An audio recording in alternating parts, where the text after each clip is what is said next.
Bonjour, bienvenue à toutes et à tous et bonjour à tous les pilotes. Morning, welcome and congratulations for all the riders and all the team. Bravo et félicitations à tous les pilotes et à toutes les équipes. We lived a fabulous race. On a vécu une course absolument fabuleuse. And thank you for this race. On va commencer par l'équipage classé 3e et donc on va commencer par Mathieu Ginès. Mathieu Ginès qui donc rejoint le clan Kawasaki cette année et première sortie, podium, un mot. Ouais, je dis, voilà, je suis content malgré que ça soit pas ce qu'on visait après ce qu'on avait fait au qualif. Mais voilà, on a eu des petites péripéties, on a fait une belle course, on a fait ce qu'on a pu et moi je suis content. Ça fait un petit moment que j'ai pas vu de podium, donc voilà, c'est cool, je suis content. Je remercie toute l'équipe et surtout mes coéquipiers qui ont fait un sacré job. Donc voilà. Fabien, première séance d'essai chronométrée un peu compliquée, puis après tout s'est débloqué, tout a été. Ouais, c'est vrai que c'était une semaine un peu compliquée, mais bon, au final, on a tout donné et je pense qu'on n'avait pas les moyens de rivaliser avec les vainqueurs et les seconds, donc bravo à eux. Voilà, c'est pas la place qu'on aurait souhaité, mais des fois il faut savoir prendre une 3e place. Voilà, on est dans le cadre d'un championnat, effectivement. Alors, Randy, voilà, attention de ne pas trop tirer sur le câble. Alors, Randy, une course fabuleuse, un temps aux essais extraordinaire, un peu de fougue aussi. Un mot sur cette course et sur ce qui s'est passé. Tout d'abord, je dis la vérité ou je dis ce que les gens ils veulent entendre. Moi, je suis déçu, c'est clair et net, je voulais gagner cette course. Donc, j'ai fait une erreur qui a coûté un peu. Ensuite, on a eu des soucis techniques, mais comme l'a dit Fabien, à la fin, pendant la nuit, on était beaucoup moins bien que les autres. On n'arrivait pas à faire des chronos aussi proches. Et même à la régulière, on n'aurait pas pu l'emporter. Donc, cette 3e place, c'était le mieux qu'on pouvait espérer. L'équipe, mes coéquipiers ont fait du super boulot. Voilà, maintenant, forcément, on est déçus, on a fait la pole.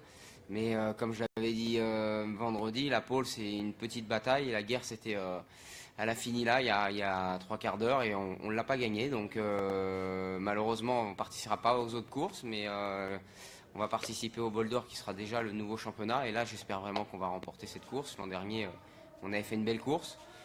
Donc voilà, bravo aux 2 teams Yamaha qui ont fait du super boulot et rendez-vous pour la revanche pour nous au Boulder. Derrière, eh bien, il y a Gilles Staffler. Alors, Gilles Staffler, vous avez le sourire avec un œil à moitié fermé parce qu'on sait que 3e, vous n'êtes pas content. Non, absolument pas. Moi, Ça marche. ce que j'aime, c'est gagner. Ça, je pense que tous les gens qui me connaissent le savent. Donc c'est vrai que pour moi, une 3e place, c'est une déception entre guillemets, parce que bon, je suis quand même content d'être 3e, d'être sur le podium. Mais c'est vrai que le travail qu'on a fait dans la semaine, ce qu'on avait pu démontrer aux qualifications, je pensais que ça allait se reproduire également en course. Ça n'a pas été le cas. Comme l'a dit Randy, cette nuit, on a rencontré quelques difficultés. Habituellement, on roule avec des pneus prototypes. Là, aujourd'hui, avec la nouvelle piste, je pense que ça a posé pas mal de problèmes à tout le monde. Et nous, en particulier, la nuit. Donc, on a roulé avec des pneus clients. Et voilà, et on a fait ce qu'on a pu. Et voilà, c'est pas ce que j'imaginais au début de la course. Voilà. Merci. On sera peut-être amené à vous poser d'autres questions. On vous demandera ensuite de transférer le micro HF aux autres managers. Et on va demander au traducteur japonais s'il est là, puisque voilà, il est ici. Donc, Kota Nozan, vous avez seulement 21 ans. Première fois, vous venez aux 24 heures moto. On aimerait connaître votre ressenti. Comment vous avez vécu ce qui doit être pour vous une véritable aventure?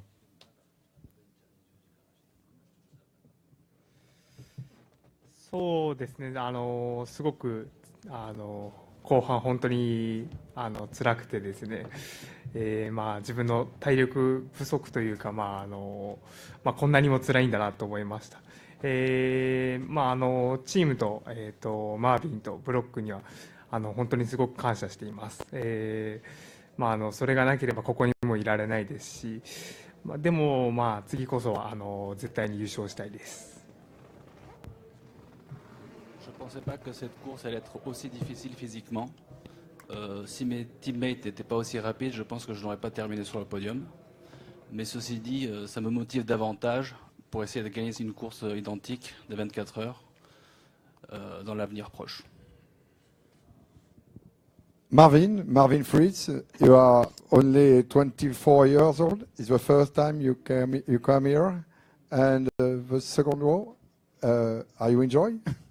Yeah, I'm 23. I really enjoyed. It was my first 24-hour race, and it's nice to finish on the podium. Voilà, donc, il est satisfait donc de finir sur le podium pour ce qui est sa première course. Je répète que vous pourrez poser des questions à chacun des pilotes. Brooke, welcome for the third time here. And in 2014, you finished at the third place. This year, you are second place. That means next year you will be here? I hope so. This race was for sure one of the hardest ones because all the race was no time to even have 1 minute relax, you know. From the first stint was Randy, or 2 stints, then Yamaha GMT was coming, and all the race was pretty full, so full gas. And more, you have a teacher too. Sorry? You are the teacher too. Yeah, I'm the old man in the team now. So, yeah, I'm looking after, well, it's good to have these young ones, but they are very strong, especially Marvin at the moment. So, for me, this is a relief because then I can try to put the weight on the other shoulders sometimes. Yeah, okay. Thank you. Donc, il dit que c'est l'une des courses les plus difficiles à laquelle il a eu l'occasion de participer, avec notamment la prestation de Randy en début de course. Et il dit qu'il n'a pas eu 1 minute de repos parce qu'ensuite le relais a été pris par l'autre Yamaha. Et donc, voilà. Et en ce qui concerne sa qualité de professeur, eh bien, il dit que pour l'instant, l'élève le plus doué, eh bien, c'est Marvin, mais qui est doté de la plus grande expérience. Merci. And now, the team manager. It's the second win here in Le Mans. What do you think about this one? Yeah, Normally it's working. It's working? Yeah. Yeah, we wished it would be the second win here. So, we won already, so we were calculating that we could win the race, but in the morning hours we got some troubles. So it was finally very close, but all in all we are very happy with the result. Finally, Yamaha made a really good position and showed the potential of our bike. And for sure next year we come even stronger back because to fight all race for the victory, and I think we were leading about 20 hours or 21 hours with 2 youngsters because both of them never were riding in the night. It was the first time a 24-hour race, first time in Le Mans, so it was not so easy for us. And I'm happy for this, and to lose this race against Christoph for close to 20 seconds, I think was good promotion for the race, for Yamaha, for everybody. Hein.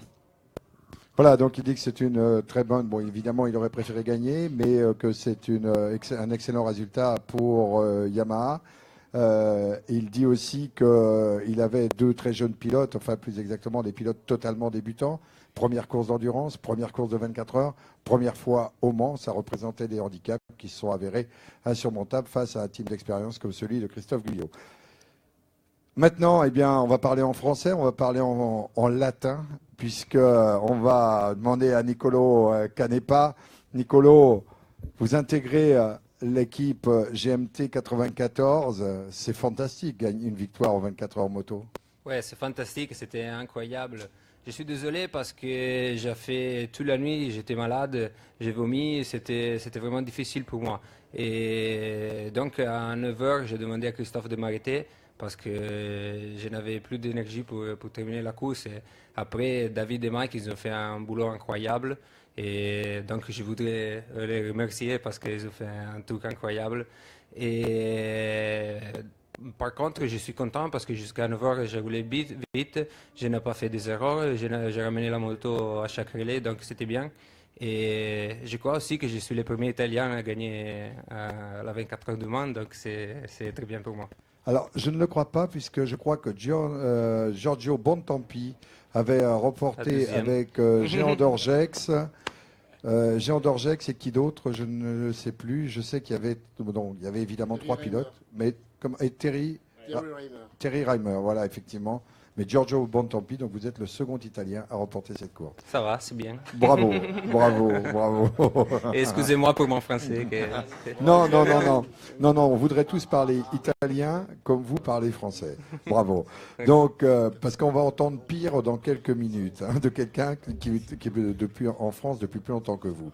Donc, on va aller par ordre croissant en termes d'âge, et donc on va passer à Mike Dimeglio. Mike, on a rarement vu une aussi belle entrée en matière pour un pilote en endurance quand même. Oui, c'est sûr qu'on ne pouvait pas espérer mieux. J'étais très stressé mes premiers relais parce que je voulais vraiment les finir. Après mon premier relais de nuit aussi, j'étais en mode très stressé encore, à vouloir être très concentré. Je finissais mes relais avec peu d'énergie parce que j'y mettais toute ma concentration pour faire aucune faute. Et au fur et à mesure des relais, j'essayais de me lâcher, je commençais à prendre de la vitesse. Et puis le matin, quand on a vu qu'on avait des chances pour la victoire, on a tout donné. On réfléchissait plus à la douleur, on n'arrivait plus à se baisser, à mettre les bottes, à marcher. Et heureusement que le kiné était là, que l'équipe nous a soutenus. On a fait un boulot fantastique. Sans eux, on n'aurait rien fait. David, la dernière fois, c'était il y a 12 ans. Donc la prochaine fois, ça ne sera pas dans 12 ans. Voilà, ce sera difficile. Non. David, il parle de difficultés au plan physique et tout. Nous, à chaque fois qu'on allait vous voir, ça avait l'air d'aller. Je ne sais pas, j'ai commencé avec Christophe en 2003, première course j'ai gagné. Premier championnat du monde complet, j'ai gagné le championnat. Du coup, ça a commencé très bien. Et après, on a galéré pour un moment. Et cette victoire après 12 ans, ça fait plaisir. Au niveau de l'émotion, c'est pareil? C'est différent. Parce qu'à l'époque, mon grand-père était mort, du coup, c'était pour lui la victoire. Là, bon, c'est un peu pour Anthony Delal et pour Fred Prota, qui au championnat de France aussi, on l'a quitté, pour Adrien Prota. Du coup, une petite pensée pour eux. On a une pensée pour eux, effectivement, et ils ont été présents tout le week-end. Christophe Guyot, on va terminer par un team manager heureux. Il y avait un micro HF qui circulait tout à l'heure. Voilà, vous l'avez en main et vous êtes habitué au micro, Christophe. Donc, Christophe, c'est la concrétisation de nombreuses années d'efforts parce qu'on connaissait votre attachement à cette épreuve des 24 heures moto. Oui, mais c'est en même temps, c'est vrai que je me sens très heureux parce que c'est un projet qui concerne tellement de monde. Donc là, je ne vais pas tous les citer, mais en même temps des pilotes et qui font confiance à l'équipe. David Checa en tout premier. Il a attendu tellement longtemps pour regagner ses 24 heures. Alors on a gagné d'autres courses. En attendant, il y a eu le Qatar, il y a eu Portimao, il y a eu Oschersleben plein de fois. Mais ces 24 heures du monde nous échappaient, même si on est monté à plusieurs reprises sur le podium. Et pour moi, la course, ce sont des pilotes. Et je trouve qu'on peut être très fier du niveau de pilotage qui a été donné au Mans sur cette édition, à commencer par la pole de Randy Depugné, qui était magistrale en 35-7, on s'en rappellera. Les relais incroyables de Nicolo, avant que ça n'allait pas bien dans la nuit, et puis de David Checa et de Mike Dimeglio. Puis quelle résistance, quelle force, comment ils nous ont mis en échec. Marvin Fritz, comme le disait très justement Brooke Parks, c'est un sacré bonhomme, un sacré client pour demain. Brooke Parks, on connaît, c'est le David Checa du GMT 94, du Yard, pardon. Et puis ce nouveau Nozan, c'est incroyable ce qu'il a réalisé.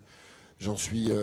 en fait, ça fait longtemps que je suis en endurance, mais je crois que à chaque fois, je me sens vraiment époustouflé, ébahi par ses performances. Voilà, j'avais pour mission de vous poser une question à chacun. Maintenant, place à la salle. Vous êtes très nombreux. Et on va confier à Mathieu la responsabilité de faire circuler un micro HF. Voilà, il vous rejoint. Bonsoir Christophe, c'est pour la radio France Info. Yamaha triomphe pour la première fois, c'est le premier doublé, je suis là en fond. C'est le premier doublé Yamaha, donc vous en premier, c'est bien. Est-ce qu'il y a une explication à ça sur ces 24 heures là, que Yamaha soit supérieur, au moins pour le premier doublé historique? Oh, c'est très, très difficile. Je pense qu'on a répondu. C'est vrai que c'était une lutte de pilote avant tout. Les machines sont. C'est évident que la Yamaha, elle fonctionne bien. On va pas s'en plaindre. Ah non, c'est une super moto. À tous les niveaux, vous avez pu voir que ce soit la consommation d'essence maintenant, les performances de la moto. Sur les deux motos, c'est vrai que ça a été extrêmement vite tout au long de la course. Ça roulait encore en 36 le matin. C'est un truc de fou.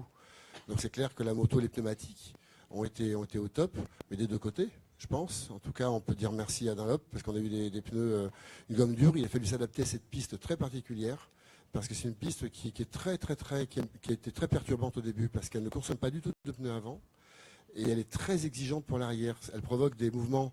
Dès qu'on est en gomme un tout petit peu trop tendre, les pilotes se plaignent de motos qui partent en louvoiement.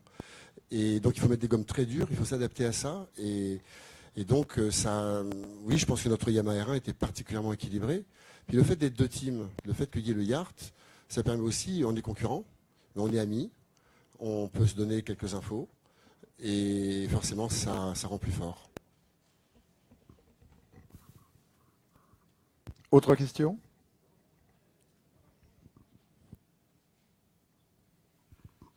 Question pour Mike, bravo pour ta course, mais est-ce que tu peux nous donner ta version de l'incident avec la moto numéro 10? Alors en fait, ce virage, c'est un virage où je passais souvent pas mal de monde, parce que tout le monde se fait bien élargir au milieu du virage, donc je freinais souvent, j'anticipais mon freinage pour essayer d'avoir plus de vitesse de passage, et ça avait marché toute la course, et en fait j'essayais de revenir sur Lausanne à ce moment-là, on roulait très très vite, et je l'ai vu se faire élargir à 2 mètres de la corde. Donc j'ai fait comme d'habitude et en fait j'ai senti un impact, j'ai levé la main mais après en me retournant j'ai vu qu'il était tombé. Donc je suis vraiment très désolé pour son équipe parce que c'était pas du tout volontaire et c'était pas une attaque suicidaire, c'est quelque chose que j'avais fait pendant 24 heures. Donc voilà, je suis vraiment désolé. Autre question? Je pense que vous pourrez les interpeller individuellement à la sortie. Est-ce qu'il y a une autre question publique? Faute de quoi, eh bien, on va mettre fin à cette conférence de presse avec les vainqueurs de la catégorie Superbike, catégorie EWC, pardon. Et ensuite, eh bien, on recevra... Oui, on recevra les vainqueurs de la catégorie Stock et les vainqueurs en Twin et Proto. Et expérimental, oui.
Noi parliamo in italiano naturalmente, parliamo in inglese, io faccio ridere. Chigno.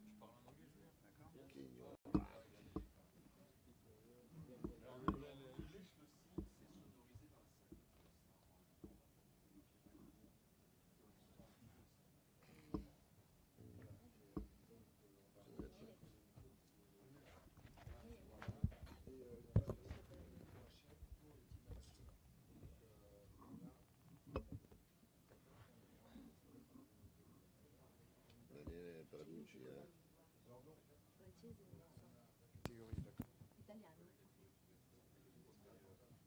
Alors, on a donc effectivement 3 équipages. Un équipage vainqueur en catégorie Super Twin, c'est l'équipage qui est là-bas à la gauche. La Ducati numéro 81. Un équipage et un team manager que vous connaissez puisque c'est le vainqueur en catégorie expérimentale. Et on a les vainqueurs de la catégorie stock. Je propose que nous commencions par la catégorie Twin.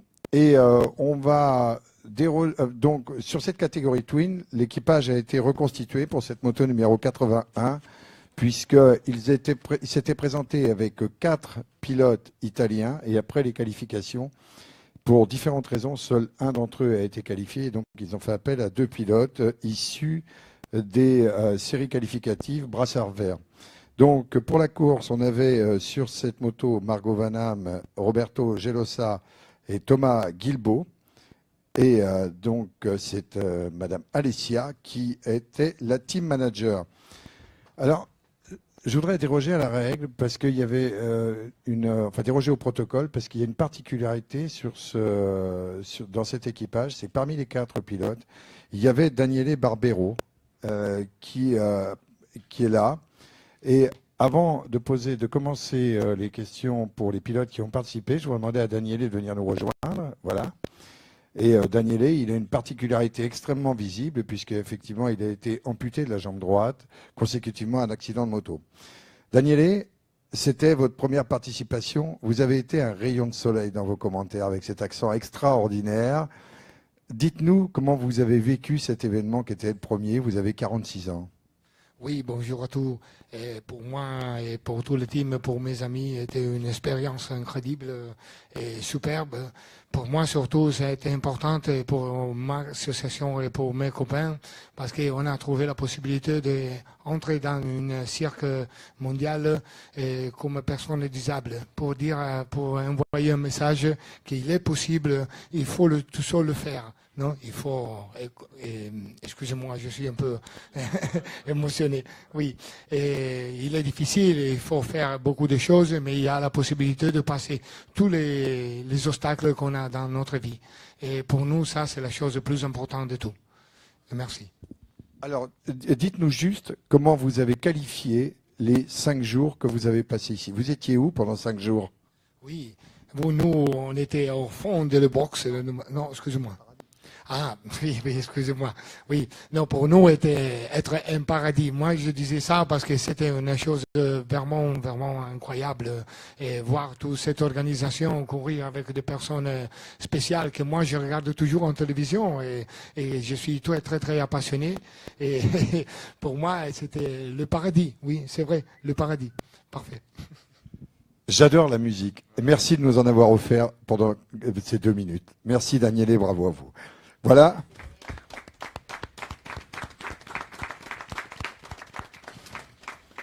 Alors, Thomas Guilbault, qu'est-ce qui vous est arrivé? Comment vous vous êtes retrouvé là?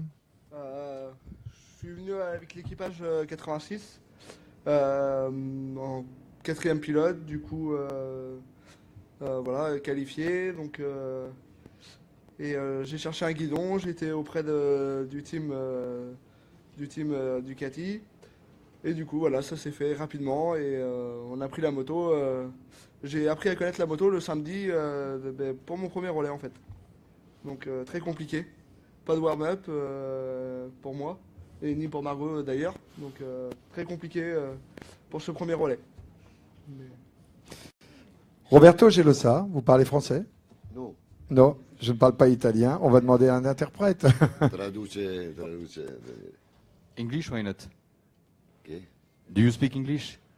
Meglio di no. Bon, une seule question. Pour vous aussi, vous veniez ici sans ambition particulière en termes de résultats. Comment avez-vous vécu cette expérience? Si vous pouvez lui traduire, Daniele, s'il vous plaît.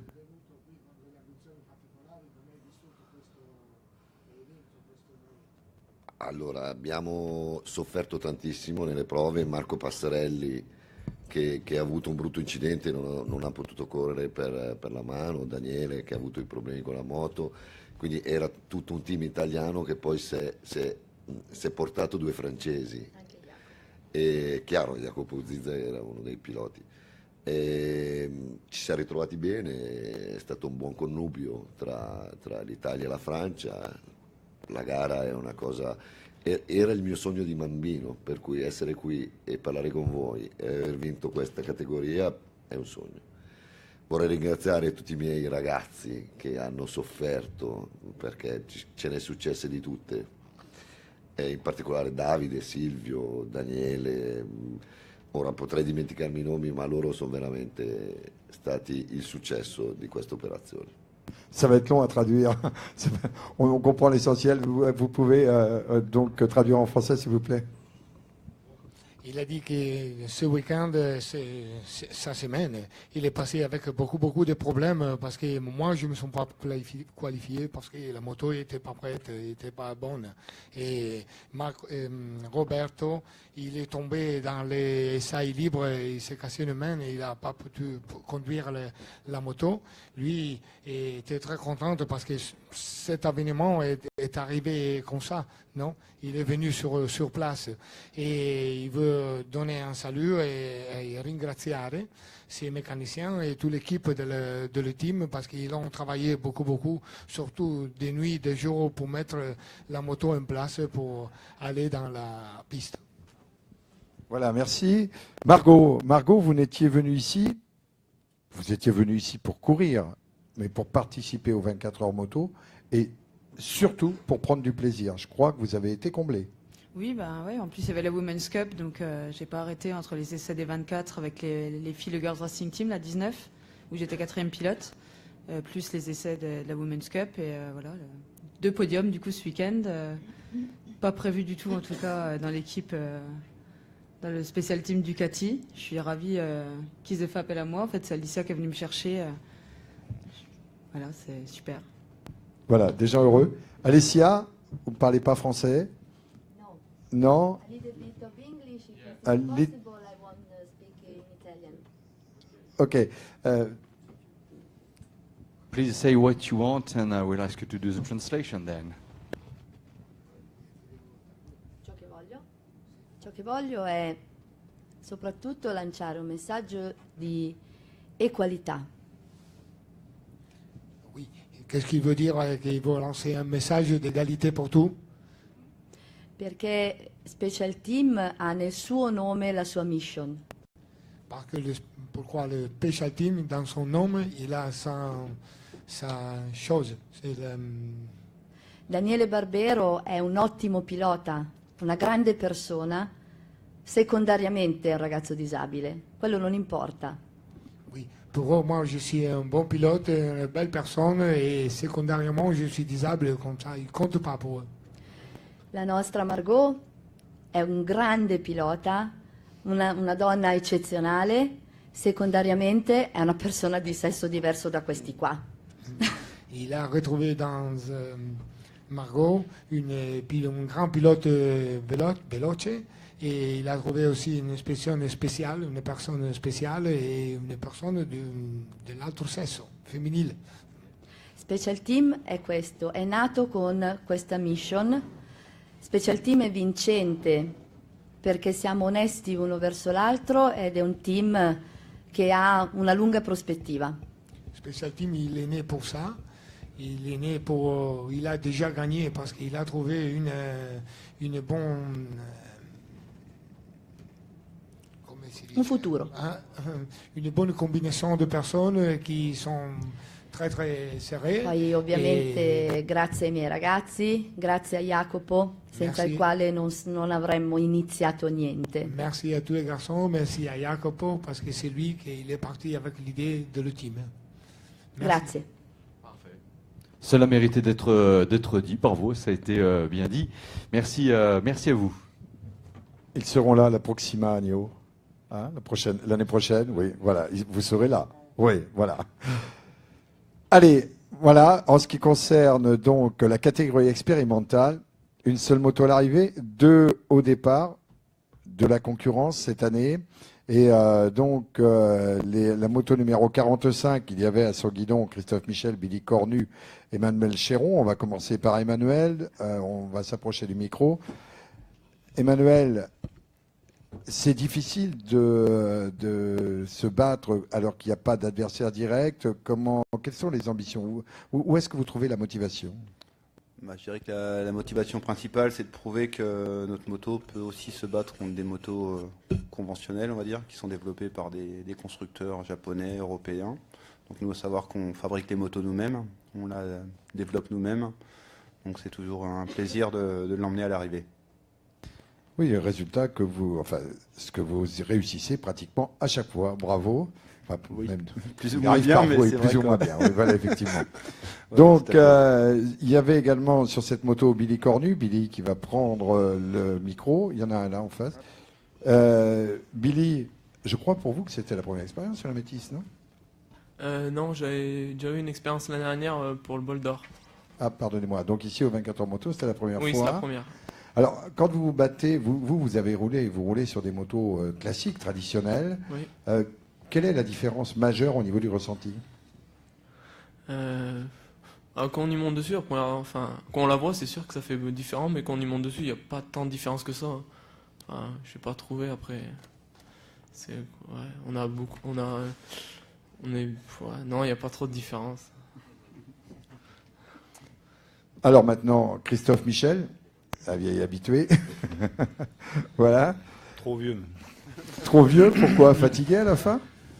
Ouais, course fatigante. Et là, pour le coup, dur. Enfin, là, ça fait depuis 2009 que je roule sur cette moto, au bol, au Mans. Je crois qu'elle n'a jamais été aussi... Ouais, je ne sais pas ce que je lui ai fait, mais là, elle me l'a rendu pour le coup. Donc, ouais, non, ça a été une course compliquée. J'ai monté 8 fois sur la moto, 8 fois l'impression de ne pas voir la même. Donc ouais, on va discuter en descendant là. Mais ouais, après, pour revenir sur la question de tout à l'heure, la différence avec une moto conventionnelle, c'est vrai que lorsqu'on monte dessus, il n'y en a pas énormément. C'est-à-dire qu'aujourd'hui, c'est ce que j'explique à tout le monde, il ne s'agit pas de penser aller à droite pour aller à gauche, hein, ça ne change pas. Vous montez dessus, vous roulez pareil. Elle a un potentiel par contre qui est plus grand sur les phases de freinage qu'une moto standard. Elle a des possibilités qui sont différentes. Maintenant, il faut aller les exploiter et ça force à aller chercher plus loin le potentiel. Quelqu'un qui va monter sur cette moto pour rouler va pas forcément s'en apercevoir. Quelqu'un qui va aller chercher le potentiel de la moto, oui, il y a une différence. Il y a vraiment quelque chose à faire sur cette moto. Maintenant, c'est comme tout, ça demande de l'argent, ça demande du temps. Les gens qui travaillent sur cette moto sont des bénévoles, qui ont un budget qui est forcément restreint aussi. Et l'emmener à la fin d'une course de 24 heures, je pense que pour une moto comme ça, la chose la plus dure, c'est ça. C'est être performant sur une course de 24 heures. Donc, ouais, c'est une super moto. Pas cette année, mais c'est une super moto, vraiment. Donc on a entendu à l'attention de Stéphane Vabé, je crois, Stéphane Vadé, vous avez un micro à chef qui doit circuler quelque part. Merci de passer à Stéphane. Comment ça va se passer l'année prochaine, Stéphane, au passage? 2018 est déjà en route? Voilà, la question est posée. En route, pas tout à fait, mais s'il y a des choses de lancer. Maintenant, la date butoir, c'était ce soir en fait. Donc à partir de demain, on va plancher pour lancer un nouveau projet, une nouvelle Métis, qui serait une évolution par rapport aux versions précédentes que vous avez connues, avec un système moteur-porteur sans le cadre d'origine. Mais bon, le projet, on va déjà le monter solidement. Comme disait Christophe, il y a aussi besoin de moyens. Donc, par contre, c'est l'ambition. Emmanuel en parlera tout aussi bien que moi. L'ambition pour le début d'année prochaine. On aura aussi l'occasion de vous en reparler ensuite. Le temps va nous presser un tout petit peu. Je vais vous demander de passer le micro à Patrick Enjolras juste à côté pour vous féliciter également. Cher Patrick Enjolras, Yamaha n'a pas tout gagné ce week-end. Kawasaki peut vous dire merci. Vous n'avez pas ce sentiment? Moi, je peux dire merci à Kawasaki. Parce qu'il nous donne quand même un petit coup de main. Il compte maintenant sur nous, justement, pour emmener une moto au bout et marquer des gros points pour eux. On leur a montré, il n'y a pas très longtemps qu'on fait de l'endurance, ça fait que la 3e année.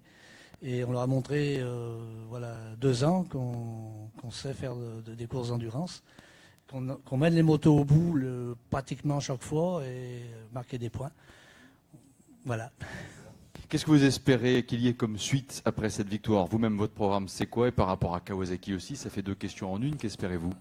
Alors, le programme, on est inscrit en tant que team permanent pour le championnat du monde. Donc, on espère emmener cette Kawasaki chaque fois sur le podium. Et puis, espérer de Kawasaki plus qu'ils nous font maintenant, je pense pas, parce qu'ils peuvent pas non plus créer des teams. Ça resserre les liens, en tout cas, encore plus. Voilà, Ouais. ça resserre les liens. Et puis, bon, c'est vrai que on est quand même, on va dire, peut-être pas fiers, parce que le mot est peut-être un peu exagéré, mais on est pleinement satisfait de ce que peut nous apporter Kawasaki et vice-versa. Dylan Buisson étant à vos côtés, Dylan, prenez le micro. Bravo pour cette victoire. Elle va représenter quoi pour vous? Est-ce que vous vivez un rêve les yeux ouverts là en ce moment? Bah oui, carrément, parce que bon, j'avais déjà connu le podium aux 24 heures du Mans en 2012, mais c'était sur la 2e place. Sauf qu'aujourd'hui, je suis sur la plus haute des marches et je pense qu'on est vraiment allé la chercher avec panache. On n'a rien lâché toute la course, que ce soit les mécanos et les pilotes. Et on a fait 0 erreur, que ce soit au stand, sur la piste. Après, voilà, on a eu, je pense, un petit peu de chance aussi, mais bon, je pense que pour gagner des courses, il en faut. Et voilà, donc oui, aujourd'hui, je profite vraiment de ma victoire, enfin de notre victoire, pardon. Kevin Denis, c'est une course qui restera marquée pour tout un tas de raisons. Il y a eu, vous pouvez prendre le micro fixe qui est devant vous, c'est pareil.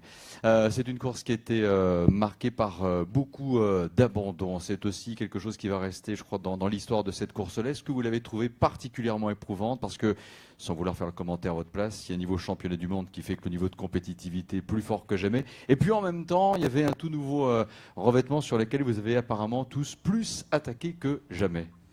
Oui, cette année, c'est vrai qu'il y a eu pas mal de chutes et je pense que c'est du haut niveau qui augmente d'année en année, donc tout le monde pousse de plus en plus pour être au niveau. Et en plus, avec le nouveau grip, on prenait énormément confiance et je pense qu'il y en a pas mal qui ont trop pris confiance et c'est ce qui a provoqué pas mal de chutes aussi. La moto, elle était comment à la fin? Est-ce qu'il était temps que ça se termine ou elle en avait encore sous la poignée? Non, la moto, nickel en fin de course, comme disait Dylan. Toute l'équipe a bien géré, course parfaite, la moto en fin de course impeccable. Par contre, pour les pilotes, je pense que c'était pas mal que ça s'arrête au bout de 24 heures. Même si, Julien, c'est une victoire collective, est-ce que c'est quelque part l'un des plus beaux jours de votre vie de pilote, là, que ce dimanche 16 avril avec cette victoire au Mans? Plus beau jour, je sais pas, non. Enfin, il est pas mal en tout cas. Oui, on est heureux. Après, j'espère qu'il y en aura d'autres. Et puis l'objectif final, quand même, c'est pas juste de gagner les 24 heures aujourd'hui, c'est surtout de ramener le titre en fin de saison. C'est quand même l'objectif. Voilà, le but, c'est de ne pas tomber durant ces 24 heures, de ramener la moto au bout, le podium. Bon, c'est vrai qu'on a eu un peu de chance aussi avec les déboires de la 333. C'est vrai qu'ils étaient vraiment rapides tout le week-end. Avant le départ, on savait que ce serait difficile d'aller les chercher à la régulière. Voilà, c'est vrai qu'on a eu un peu de chance, comme disait Dylan, il faut toujours de la chance pour pouvoir gagner. Vous avez formé un trio parfaitement homogène, une bonne entente entre vous, ça compte beaucoup. Avec Dylan, c'est la 2e saison, donc voilà. Et puis avec notre ami Kevin, on se connaît un petit peu depuis des années sur les paddocks du FSBK. Et donc on s'entend très bien, il y a une bonne ambiance dans le team, voilà, pourvu que ça dure. Absolument. C'est par ces mots que nous allons conclure cet échange. Merci à tous, que j'imagine que vous avez peut-être aussi envie d'aller poser des questions à ces messieurs après, madame également, si tel est le cas.